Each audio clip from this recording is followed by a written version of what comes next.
नमस्कार दोस्तों, कीर्ति चक्र से सम्मानित कैप्टन अंशुमान सिंह की मां मंजू सिंह ने राहुल गांधी से मुलाकात की। मुलाकात के बाद उन्होंने जो कुछ भी कहा वो बेहद चौंकाने वाला है। आइए सबसे पहले ये देखते हैं कि उन्होंने क्या कहा और उनके कहने के क्या क्या मायने निकल रहे हैं। फौज के बारे में ज़्यादा डिस्कस हुई है और ज़्यादातर के अग्निवीर पे चर्चा किए हम लोग। मैं सरकार से भी निवेदन करूंगी कि फौज को दो तरह का ना बांटे। वो 4 साल अच्छा नहीं लग रहा है और बाकी जो बच्चा 4 साल के बाद जाएगा तो वो क्या करेगा, क्योंकि वो मेंटली और फिजिकली दोनों लॉस हो गया रहता है। तो सुना आपने, राहुल गांधी से मुलाकात के बाद मंजू सिंह ने कहा कि एक ही देश में दो तरह की सेनाएं क्यों। अब सवाल ये उठता है कि दो तरह की सेनाओं का क्या मतलब है। दरअसल आप सभी ने सुना होगा कि केंद्र सरकार ने भारतीय सेना में भर्ती के लिए अग्निवीर योजना को लॉन्च किया। अग्निवीर योजना वो योजना है जिसके तहत युवाओं को 4 साल के लिए आर्मी में लिया जाएगा। अब अग्निवीर योजना पे कई तरह के सवाल उठ रहे हैं और कई तरह की बातें अलग अलग प्लेटफॉर्म पे की जा रही हैं। इस पूरे वीडियो में हम समझेंगे कि अग्निवीर योजना कितनी ज़्यादा फायदेमंद हो सकती है और कितनी ज़्यादा संभावनाएं हैं देश की सुरक्षा को उससे खतरा होने की, भारतीय सेना को नुकसान होने की और कहीं ना कहीं पूरे राष्ट्र के सामने एक चुनौती बनने की। दरअसल 2022 में सरकार ने अग्निवीर योजना लॉन्च करी और ये कहा कि युवाओं की भर्ती बड़े पैमाने पर आर्मी में करने के लिए इस योजना को लाया जा रहा है। अब इस पे सवाल ये उठता है कि अगर आपको युवाओं की भर्ती करना ही है तो सिर्फ 4 साल के कॉन्ट्रैक्ट पर क्यों उन्हें आप आजीवन रोजगार क्यों नहीं दे पाते। अब यहाँ पर हम देश के दूसरे अलग अलग पहलुओं पर जाते हैं। आपको ये बात तो बहुत अच्छे से पता होगी कि सरकारी नौकरियों को धीरे धीरे प्राइवेट किया जा रहा है। बैंकों की बात हो, रेलवे की बात हो या सरकारी अलग अलग विभागों की बात हो, सभी जगह सरकार प्राइवेट लोगों की भर्तियां कर रही है और सरकारी नौकरियों को खत्म किया जा रहा है। अब यहाँ पर सबसे बड़ा सवाल उठता है कि यदि आर्मी में भी प्राइवेटाइजेशन होने लगेगा तो उसका कितना नुकसान है या उससे देश को कितना खतरा हो सकता है। हम इस वीडियो में इन सभी अलग अलग पहलुओं पर चर्चा करेंगे। एक बार आप खुद सोचकर देखिए कि यदि आपका बेटा आर्मी में जाने की तैयारी करता है तो कम से कम 4 से 5 साल तक वो एजुकेशन पे काम करेगा, अपने फिजिकल पे काम करेगा, लेकिन उसके पास नौकरी होगी सिर्फ 4 साल के लिए। तो क्या ऐसी स्थिति में आपका बच्चा आर्मी में जाना पसंद करेगा या वो खुद मेडिकल की तैयारी करेगा, MBA करेगा या इंजीनियरिंग में जाने की तैयारी करेगा। एक सबसे जो बुरा पहलू इस पूरी योजना का है कि यदि किसी भी आतंकवादी हमले में उस सैनिक की मौत हो जाती है तो उसे पेंशन नहीं मिलेगी।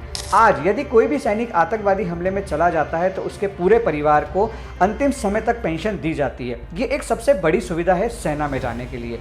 तो अगर हम देखें अग्निवीर में जाने की बात, तो युवाओं के लिए एक सबसे बड़ा जो ड्रॉबैक या निगेटिव पॉइंट है वो यही है कि इसमें नौकरी सिर्फ 4 साल के लिए है। सरकार ये ज़रूर कहती है कि 4 साल के बाद 25% जो सैनिक होंगे उन्हें परमानेंट कर दिया जाएगा, लेकिन 75% जो सैनिक परमानेंट नौकरी में नहीं आएंगे उन्हें नई नौकरियां तलाशना पड़ेंगी।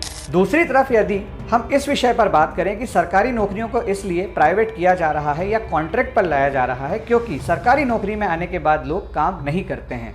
लेकिन यदि हम भारतीय सेना के परिप्रेक्ष्य में इस बात को देखते हैं तो यह पूरी तरह से झूठ नजर आती है। भारतीय सेना का समर्पण, जज्बा और देश के प्रति उनकी भक्ति के लाखों उदाहरण हैं और भारतीय सेना जो देश के लिए करती है वो कोई और कर सके ऐसा संभव कभी भी नज़र नहीं आता है। तो भारतीय सेना को कॉन्ट्रैक्ट पर लाने की बात पूरी तरह से बेमानी है।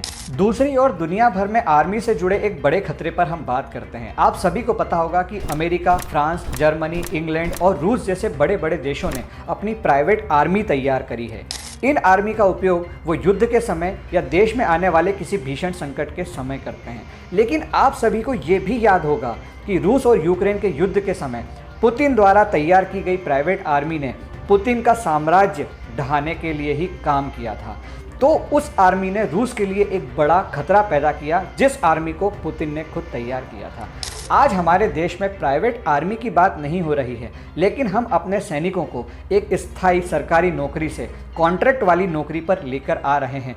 आर्मी से जुड़े मामले बेहद संवेदनशील होते हैं और हमारी सरकारों को बेहद सजग रह के इन बातों पर ध्यान देना होगा कि अपने सैनिकों के हितों के लिए, देश के हितों के लिए उन्हें क्या निर्णय लेना है।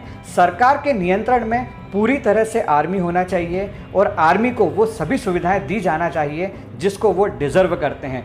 4 साल की नौकरी और किसी भी कारण से अगर जान गंवाने की स्थिति में परिवार को विपरीत परिस्थितियों में भटकना पड़े तो ये उन सैनिकों के लिए कहीं ना कहीं एक अच्छा व्यवहार नहीं कहलाएगा। हम सभी को इस विषय पर विचार करना होगा कि वो सैनिक जो दिन रात बॉर्डर पे खड़े होकर हमारे देश की रक्षा करता है, उसकी नौकरी एक आईटी प्रोफेशनल की नौकरी या एक डॉक्टर या इंजीनियर की नौकरी हर नौकरी से इसलिए बेहतर है क्योंकि वो अपनी जान देने के लिए वहाँ पर खड़ा हुआ है। नौकरियों की तुलना करना भी बेमानी है, लेकिन फिर भी यह 100% सत्य है कि देश के लिए जान देने वाले सैनिक का जज्बा और उसकी देशभक्ति सर्वोपरि होती है। धन्यवाद।